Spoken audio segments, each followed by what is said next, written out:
Herkesin yeni bölümleri izlediğini düşünerek spoiler uyarısı vermeden incelemeye başlıyorum. Dördüncü kısım bölümleri mantık hatası dolu olsa da sevdik bir kere ne yapalım diyerek izlediğimiz La Casa de Papel'in 5. kısmından 5 bölüm yayınlandı ve severek izledik yine. Bir önceki kısımdan birçok şeyi unutmuşum. Sevgili Nairobi'mizin ölümü dışında Alicia tarafından alıkonan profesör yine Alicia'nın doğumunun başlamasıyla kurtulup planın başına geçti. Tamayo'yu Lizbon'a akıllıca taktiğiyle kısıtlamayı başardı. Profesörün Lizbon'a zekanı da aşığım dediği kısım çok tatlıydı. 5. bölümü konuşmaya geri döneceğiz ama önceki bölümlerden de biraz bahsedelim. Berlin'i erken öldürdükleri için ve çok sevildiği için flashback sahnelerini hep görüyoruz. İyi de oluyor ama o eşi ve bir anda ortaya çıkan olduğunun bu kısımdaki hikayeye hiç katkısı olmadı. Berlin'in onu sahibinin elinden çalmalısın dediği kısımda çocuğun Tatiana'ya bakmasından bu hikayenin bitmediğini anladık. Ama soygun etkisi olur mu?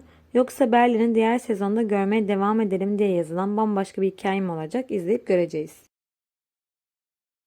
Denver ve Moskova'nın Benjamin ile Manila hakkında konuşmak için arabaya atlayıp gitmeleri ve Denver'in onu hep koruyacağı nutku da boşa değildi. Diğer bölümlerde Manila'yı korurken Denver'in ölmesi çok olası gözüküyor. Stockholm'un da akıl sağlığı iyiye gitmeyecek gibi duruyor zaten. Ve Gandia.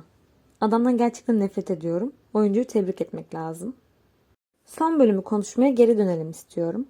Bir avantajlı olup bir mağlup duruma düşmeleri heyecanı yüksek tutan bir ayrıntıydı. Bölümün Tokyo ile başlaması ona bir şey olacağını önceden habercisiydi zaten. Ama ölümünü beklemiyordum. Yani o sahneden sonra ölmüştür herhalde. Denver'in onu bırakmak istemeyişi, Rio'nun duvarı delerek elini tutması, Tokyo'nun gülümseyip Rio'ya burada olduğun için mutluyum demesi her şey çok çok duygusaldı.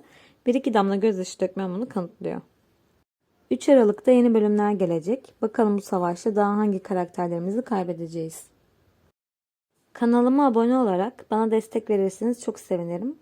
Diğer sosyal medya hesaplarıma da beklerim.